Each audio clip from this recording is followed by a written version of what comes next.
말씀 보겠습니다. 여러분 오늘 함께 보실 말씀은요, 이사야입니다. 이사야는 구약이고요. 1031페이지입니다. 이사야 51장. 이사야 51장 1절부터 6절 말씀 우리 보기를 원합니다. 이사야 51장 1절부터 6절 말씀 여러분 함께 우리 읽겠습니다. 의를 따르며 여호와를 찾아 구하는 너희는 내게 들을지어다. 너희를 떠난 반석과 너희를 파난 우묵한 구덩이를 생각하여 보라.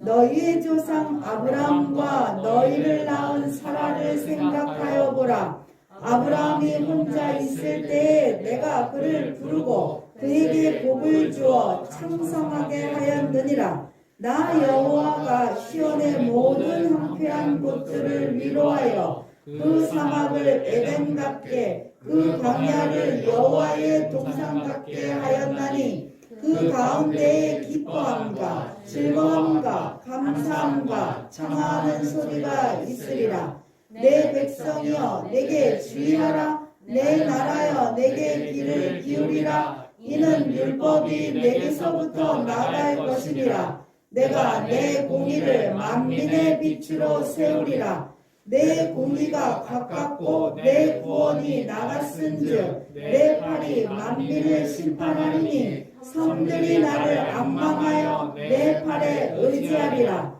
너희는 하늘로 눈을 들며 그 아래의 땅을 살피라. 하늘이 연기같이 사라지고 땅이 옷같이 헤어지며 거기에 사는 자들이 하루살이같이 죽으려니와 나의 구원은 영원히 있고 나의 공의는 폐하여지지 아니하리라. 아멘. 여러분 오늘 이사야 51장 말씀으로 정체성을 알게 하는 은혜라는 말씀으로 함께 말씀 보기를 원합니다. 여러분 한 주도 평안하셨죠? 다시금 주님 앞에 우리가 나올 때 감사함으로 하나님 앞에 나오기를 원합니다. 그리고 여러분 아시지만 나라가 건강해야 되고요. 나라가 튼튼해야만 됩니다. 새 정부가 들어서지만 새 정부에 대하여 좋은 감정이 있는 분들도 있지만 그렇지 못한 분들도 있을 겁니다. 그렇지만 새 정부와 우리가 한 마음이 돼야만 합니다. 여러분 정부를 위하여 기도하셔서 이 나라가 단단하게 설 수 있도록 우크라이나를 보면 우리가 알 수 있잖아요. 네, 나라를 위하여 여러분 기도해 주시기를, 유정자를 위하여 기도해 주시기를 여러분 기도해 주시기를 부탁드리고 오늘 하나님 아버지 내가 말씀 앞에 서기를 원합니다. 보혈의 그 능력으로 나를 정결케 하셔서 말씀이 내 안에 들어올 수 있도록 말씀을 들어야 삽니다.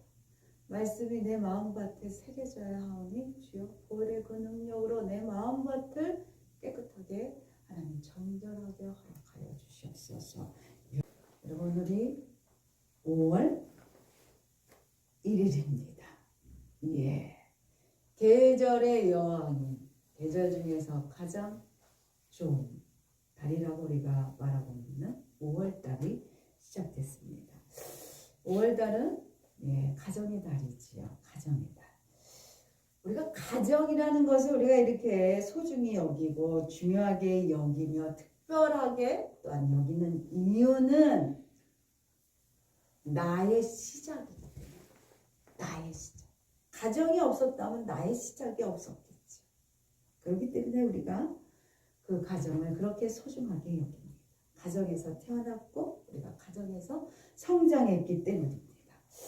가정이라는 뜻을요, 백과사전에서 제가 이렇게 찾아보니까 뭐라고 정의하고 있냐면 부부를 중심으로 그 부모나 자녀를 포함한 집단과 그들이 살아가는 물리적 공간인 집을 포함하는 생활 공동체라고 이렇게 말하고 있습니다.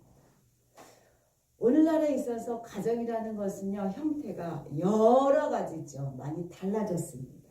그러나 기본적인 것은 태어나는 곳이고 그리고 성장하는 곳이고 그리고 사랑이 있는 곳이 가정이다. 이렇게 얘기할 수 있을 것 같습니다. 가정은 우리의 근원입니다. 그래서 해외로 이방 간 아이들이 크면요, 자신을 찾기 위해, 자기 자신을 찾기 위해 다시 고국으로 돌아오게 되는 것을 여러분 보시게 될 겁니다. 그들이 아무리 좋은 가정, 아주 넉넉한 가정, 좋은 환경에서 그들이 성인으로 자랐을지라도 자신의 정체성을 찾아서 특별히 친모를 찾아옵니다. 친모를 찾으려고 돌아오게 됩니다. 가정은요, 내가 처음 시작된 곳이기 때문입니다. 그것을 모르게 되면요, 아무리 성장을 했을지라도 이 마음 한구석에 답답함이 있다는 것, 그리고 허전함이 있기 때문에 방황하게 됩니다. 그래서 1989년에 다큐가 있었어요. 어떤 다큐가 있었냐면 여러분 기억하시는 분이 계실 겁니다. 수잔 브링크라고, 스웨덴 이름이 그렇습니다. 한국의 이름은 신유숙이라는 자입니다. 입양과 관련 특집 프로그램에 나왔던 자인데요. 이분의 이야기가 많이 이슈화 됐습니다. 그러므로 인해서 이분의 이야기가요, 수잔 브랭크의 아리랑이라는 영화로 제작되었습니다. 그래서 저희가 잘 알고 있는 배우가 그것을 연기를 해서 우리나라의 여러분들이 그것들을 많이 봤던 기억이 있습니다. 그녀가요, 시간이 지난 2003년도에 우리나라에 이런 기고문을 냈습니다. 뭐라고 얘기했냐면, 여러분 잘 들어보세요. 아이를 보내지 마세요 라고 그렇게 기고문을 냈습니다. 왜 그랬을까? 외국으로 입양된 입양 아이들은요, 일단은 외모 때문에 일상적인 생활이 힘들고 고통을 겪게 된답니다. 그렇기 때문에 이제 한국이 살만하니까, 가난한 나라가 아니니까 제발 이제는 해외 입양을 중단해 주세요. 이렇게 그가 촉구하며 기고문을 했답니다. 그런 가운데 그가 한 얘기가 있어요. 뭐라고 얘기하냐면, 스웨덴으로 입양한 아이들 중에서요, 그들이 실업률이 그 당시입니다.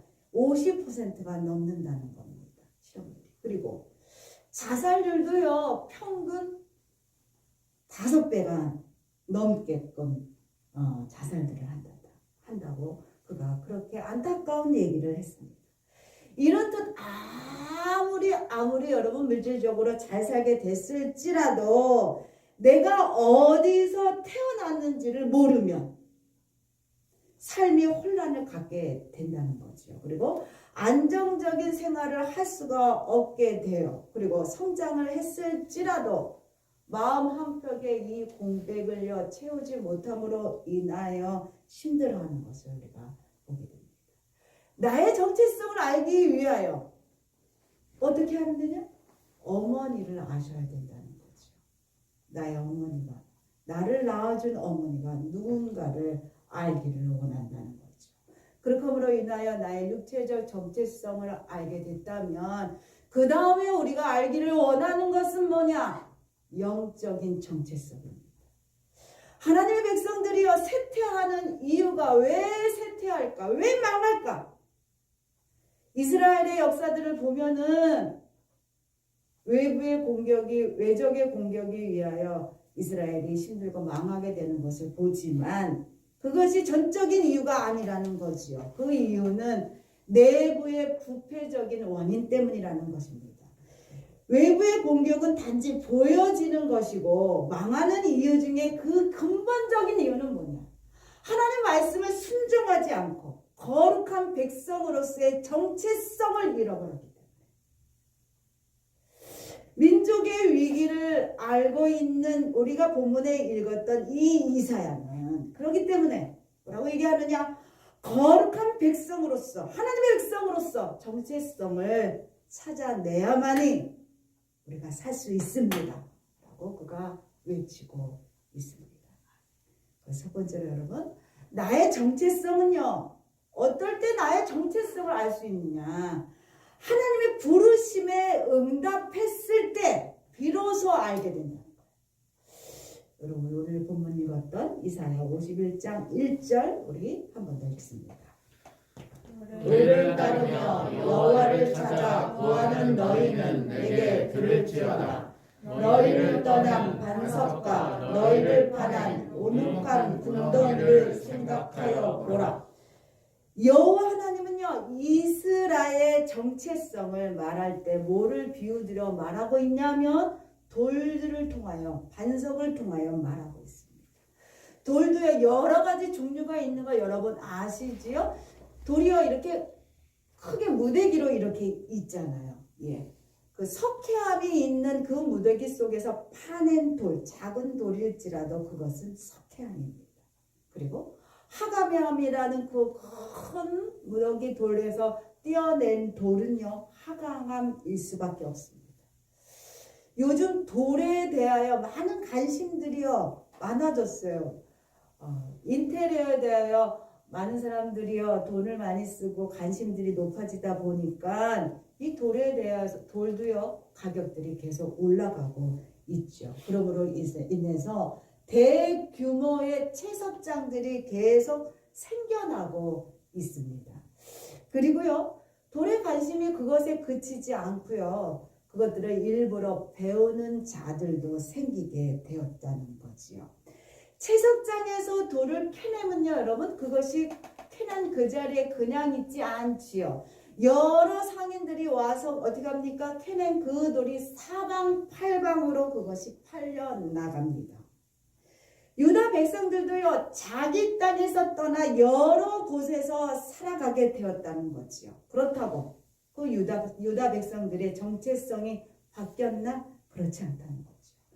그들이 어느 곳에 가서 살든지 그들은 유대인이었다는 것입니다. 유대인. 한국에서 태어난 아이들도요 해외로 이방되어 그 나라 문화와 언어를 공부하고 그 나라에서 그 나라 이름으로 살아가지만 그의 몸속에 있는 한국인이라는 정체성은요 바뀌어질 수가 없다는 거예요. 그러므로 다시 한번 얘기하지만 여러분 수잔 브링크라는 이 여인도요 선교사를 통해서 아리랑이라는 것을 그가 들었다는 거예요. 처음으로. 근데 그것을 듣는 그 순간에 이 여인의 이 마음을 파고들었어요. 그 아리랑이라는 그 노래가. 그러면서 그 한국이라는 그 나라가 그리워지고 얼굴도 생각나지 않는 그 친모에 대한 그리움이 그 마음 가운데 사무쳐졌다는 것.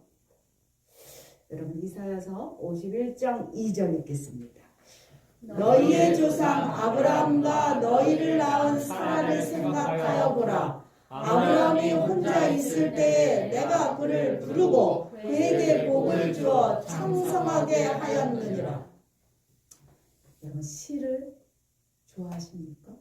요즘들은 시를 잘 안 읽는 것 같아요. 근데 저가 중고등학교 시절 그때는 참 시를 많이 읽었어요. 예. 시 중에서 김춘수라는 분이 계십니다. 예, 그분의 시 중에 꽃이라는 시가 있어요. 여러분 우리 한번 소년 시절을 생각하면서 한번 읽어보겠습니다.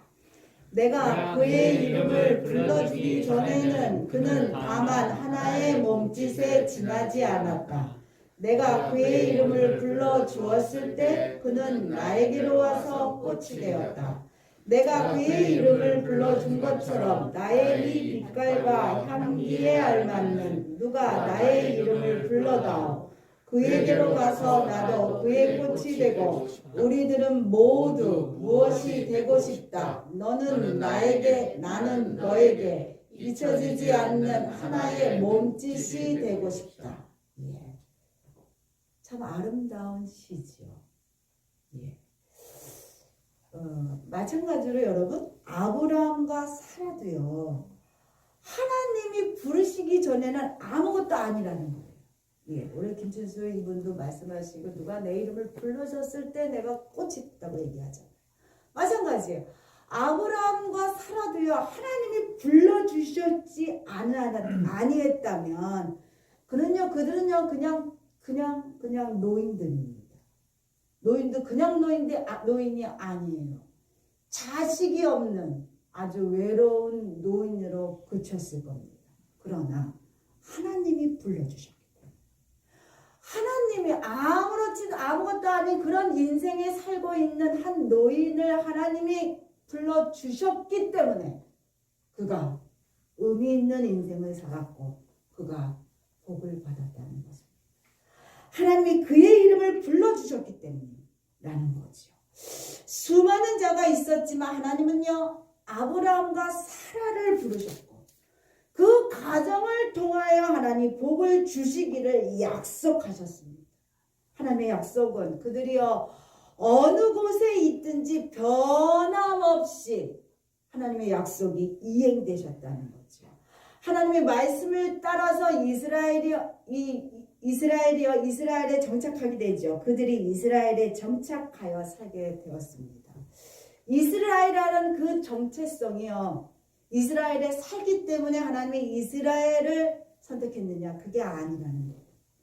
하나님이 선택했기 때문에 하나님의 약속에 따라서 그들이 이스라엘에 살았기 때문에 하나님이 이스라엘을 특별히 여기시는 겁니다.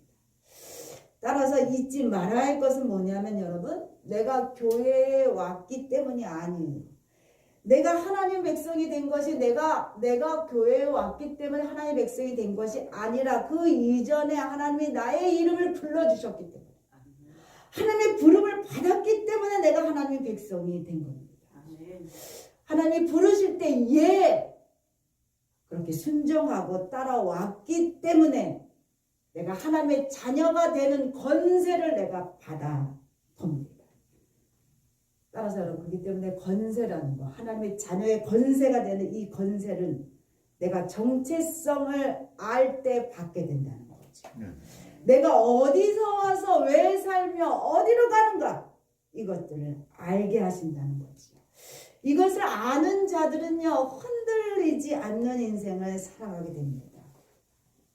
아무리 세상 사람이 봤을 때 아주 부족한 인생을 사실지라도 그 사람의 인생은 그렇지 않다는 거죠. 하나님이 주시는 그 은혜 아래 거하기 때문에 평안한 인생을 살아갈 수 있게 된다는 거죠. 그리고 삶의 공허감이라는 게 있잖아요. 그것들에서 벗어나게 되죠. 그리고 내가 어떻게 살든 간에 하나님의 나를 보고 기뻐하시니 나는 의미 있는 인생을 살아가고 있다는 사실을 깨닫게 된다는 거예요. 현대를 살고 있는 많은 사람들이요 고민하고 실패하는 이유 중 가장 중요한 것이 뭐냐? 정체성의 혼란입니다. 정체성이요 내 눈에 보여지는 것이 아니기 때문에 쉽게 찾지를 못해요. 그리고 쓸데없는 곳에 가서 그 정체성을 찾으려고 합니다. 그러니 채워지지 않지요. 그렇기 때문에 늘 공허하고 뭘 해도 뭔가 좀 찝찝하고 뭔가 허전하고 그리고 더 나아가서 우울감에 시달리는 이유가 그렇습니다. 삶의 의욕을 잃어버리게 되죠. 내가 왜 사나에 대한 허무감을 느끼게 됩니다. 그것뿐입니까? 순리와 규칙을 그러므로 인하여 거꾸로 살아가는 인생을 살아가면서 잘 살고 있다고 스스로 얘기하지만 그렇지 못하는 거죠. 그런데도 만족을 못 느끼니까 어떡합니까? 스스로가 자신이 살아있나 안 살아있나 꼬집어보고 찔러보고 자극을 주지요. 그런데 그 자극은 뭘로 이어지게 됩니까? 죄로 이어지게 됩니다.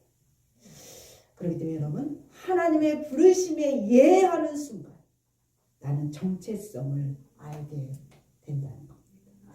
히브리서 5장 4절 읽겠습니다. 이 종기는 아무도 스스로 취하지 못하고 오직 아론과 같이 하나님의 부르심을 받은 자라야 할 것입니다. 하나님의 부르심을 받은 자에게만 온다는 겁니다. 두 번째는요. 정체성을 알게 된 자는요. 그 정체성에 맞게 변화돼야만 합니다. 우리는 신분에 맞는 생활을 하셔야 돼요. 잠시는요. 신분에 맞지 않는 생활을 하는 게 재밌기도 하고 그것들이요 가능하지만 그것이 오랫동안 그리 살 수는 없습니다. 천민이 귀족처럼 사는 거 하루 이틀은 재밌고 신나지만 매일같이 그리 살 수 없다는 거죠. 재정이 거덜나지요. 그리고 기쁨도 사라지게 됩니다. 삶은요 변하지 않는데 신분만 달라져 사는 거, 그렇기 때문에 어려운 겁니다. 유혹이 계속 찾아오게 되고 젖어져 있는 그 익숙함, 옛사람을, 옛생활을 떨쳐버리기가 쉽지 않아요. 그러니 다시 돌아가게 됩니다. 죄를 짓게 됩니다. 여러분, 그렇기 때문에 변하셔야만 합니다. 이겨내야만 합니다. 채석장에서 파낸 돌을요 크기만 하지요. 그러나 볼품이 없는 돌입니다. 그 돌을요 깎고 연마 작업을 해야만 조각품이 됩니다. 값이 나가게 됩니다. 그리고 아름다운 정원의 정원석이 되기도 하고 아름다운 집을 질 때 외장석이 되기도 합니다. 우리가 하나님의 부르심에 이해했지요. 그것으로 끝나는 것이 아닙니다. 하나님은요 내 모습 그대로 있을 그 모습 그대로 하나님이 나의 이름을 부르십니다. 이해하고 우리가 하나님 앞에 응답했다면 그 다음에 우리가 하나님의 자녀답게 변하셔야 돼요. 그 모습 그대로 하나님이 축복하지 아니하신다는 거죠. 하나님이요 우리를 연마하시고 우리를요 다듬기를 원하세요. 여러분, 지금 본문에 나오고 있는 아브라함과 사라를 봐도 그랬습니다. 아브람이었을 때 하나님이 축복하시지 않았습니다. 아브라함으로 바꾸시고 하나님이 축복하셨습니다. 사라도 마찬가지입니다. 사례 때 하나님이 축복하시지 않으셨습니다. 사라로 바뀌어졌을 때 하나님이 축복해 주셨다는 겁니다. 우리들이요 볼품 없는 자로서 무엇을 어떻게 살아야 할지 모르고 본능 가운데 살아갈 때 하나님이 우리를 부르셨다는 거지요. 그러나 하나님이 그 모습 그대로 부르셨지만 하나님이 쓰고자 하실 때는 하나님의 그릇으로 만들어서 하나님이 쓰기를 원하십니다. 그렇기 때문에 우리가요 파낸 돌을 그대로 사용하지 않아도 우리도 연마되어져야만 한다는 거죠. 우리도 훈련이 있어야 되고 우리도 깎아내는 그런 아픔을 견뎌가면서 우리가 만들어져야만 됩니다. 그렇기 때문에 여러분, 예수를 믿으면 좋은 일만 일어나지 않는 이유가 그런 이유입니다. 히브리서 3장 1절 읽겠습니다. 그러므로 함께 하늘의 부르심을 받은 거룩한 형제들아, 우리가 믿는 도리의 사도이시며 대제사장이신 예수를 깊이 생각하라. 부르심을 받았지만 변화가 없는 된 상태에서 달라진 신분으로 살아가는 것 너무나 버겁단 말이에요. 그렇기 때문에 예수 믿는 게 너무나 버거워지는 거예요. 처음에는 너무나 기쁘지요. 아, 내가 새 사람이 되고 내가 천국 백성이 되네. 얼마나 기쁩니다. 그러나 내가 달라지지 아니하면 예수 믿는 그 생활이 너무나 버거운 생활이 됩니다. 그러다 보니 어떻게 합니까? 다시금 그 옛날에 익숙한 생활로 돌아가게 되는 겁니다. 우리가 하나님의 자녀답게 달라져야 합니다. 실패할지라도 뒤로 물러서서 옛사람으로 돌아가지 말고 앞으로 나가는 연마의 과정을 힘들어도 계속 하셔야만 합니다. 제자는요 태어나는 게 아니에요. 처음부터 제자가 아닙니다. 제자는요 여러분 만들어지는 겁니다. 우리가 잘 알고 있는 1등 제자라는 이 베드로요 처음부터 제자가 아니었어요. 수석 제자가 아니었어요. 베드로도 실패를 거듭 했지만 베드로는요 계속적으로 앞으로 나가고 사명을 감당했기 때문입니다. 부르심에 응하여 예수 따라 가기로 작정한 이유, 우리는 오랜 동안 예수를 닮아가는 성화의 과정을 쭉 가셔야만 합니다. 우리는 죽을 때까지 변하는 거예요. 죽기 전에는 완전한 자는 이 땅에 없습니다. 그렇기 때문에 여러분 순간순간 달라지지 않는다는 사실을 기억하시고 끝까지 인내하며 연마의 과정을 하십시오. 연마의 과정을 여러분 겪으십시오. 그 시간을 힘들어도 이겨내셔야 합니다. 그 시간이 힘들지만 두렵지 않는 것은 하나님이 나와 함께하고 계시기 때문입니다. 하나님의 그 속에서 그 시간들을 이겨낼 수 있도록 도와주시는 은혜로 우리를 계속적으로 밀어주시고 계십니다. 여러분 그 시간은요 힘든 시간이지만 은혜를 경험하는 시간이라는 거예요. 그렇기 때문에 우리가 이겨내고 갈 수 있는 겁니다. 그 은혜는요 하나님이 주시는 거저 주시는 사랑입니다. 은혜는요, 우리의 정체성을 지켜나가며 하나님의 자녀답게 살 수 있도록 도와주신다는 거예요. 하나님의 은혜가. 그렇기 때문에 여러분, 포기하지 말고 뒤돌아가지 않기를 부탁드립니다. 아멘. 여러분, 우리는 하나님의 자녀입니다. 믿으십니까? 아멘. 그렇기 때문에 우리가 사는 날 동안 연마의 삶을 계속적으로 살아가게 될 겁니다. 하나님 앞에 서는 날 그날에서야 우리가 완성이 되어 하나님과 우리가 맞대어 얼굴을 보게 될 거라는 거죠. 우리가 하나님께로 왔습니다. 그렇죠? 우리가 하나님께 돌아가시는 거 여러분 아시지요? 나는 하나님의 자녀입니다. 여러분 이것이 나의 정체성. 아멘. 이거를 믿으십니까? 아멘. 나는 여러분 따라하시겠습니다. 나는 하나님의 자녀이다. 자녀이다. 다시 지금 가슴에 손 얹으시고 이 시간에 다시 한번 우리 고백하겠습니다. 나는 하나님의 자녀이다. 자녀이다. 예, 여러분 이것이 우리의 정체성입니다. 그렇기 때문에 우리는요 결단코 실패하는 인생을 살지 않습니다. 우리는요 이겨내고 승리하는 삶을 살게 될 것입니다. 아멘. 왜? 나는 하나님의 자녀이기 때문에. 여러분 이 시간에 한번 눈을 감아보세요. 그리고 우리가 오래간만에 고백을 한번 따라하시길 부탁드립니다. 가슴에 손을 얹고 해보실까요?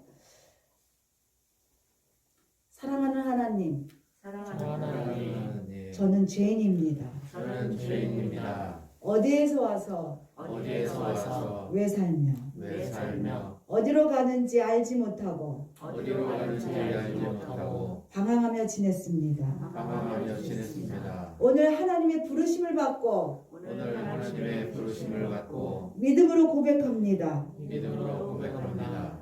예수님의 십자가의 보혈로 예수님의 십자가의 보혈로 저를 씻어 주시옵소서. 저를 씻어 주시옵소서. 저를 위하여 죽으시고 저를 위하여 죽으시고 저를 위하여 부활하신 저를 위하여 부활하신 예수님을 예수님을 제 구주로 모셔드립니다. 제 구주로 모셔드립니다. 지금부터 영원토록 지금부터 영원토록 주님과 함께 살겠습니다. 주님과 함께 살겠습니다. 저를 자녀 삼아 주시니 저를 자녀 삼아 주시니 감사합니다. 감사합니다. 예수님의 이름으로 예수님의 기도합니다. 이름으로 아멘. 기도합니다. 아멘. 예.